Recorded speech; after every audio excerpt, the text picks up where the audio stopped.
Alabang to Batangas City. So ito ang Star Mall Alabang, terminal ng bus na papuntang Batangas City.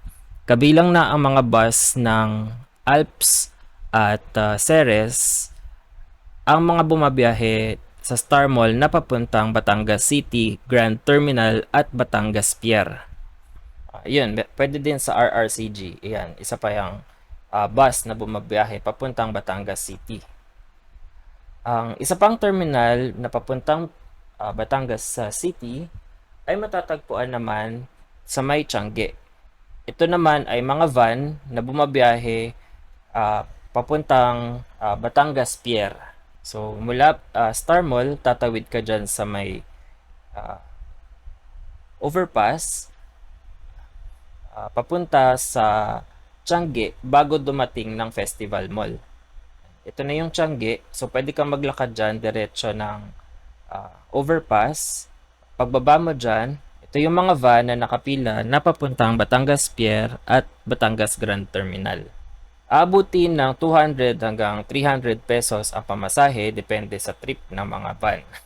So hindi siya pare-pareho. Ang huling sakayan ng Alabang papuntang Batangas City ay matatagpuan naman sa may South Station.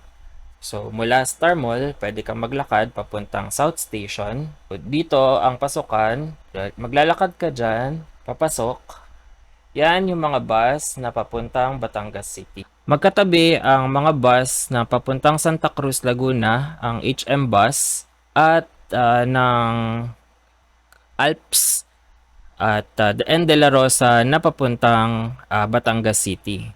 So again, ang tatlong sakayan papuntang Batangas City sa Alabang ay sa pamamagitan ng pagsakay sa Star Mall, sa may Tiangge, sa tawid ng Star Mall, at sa may South Station.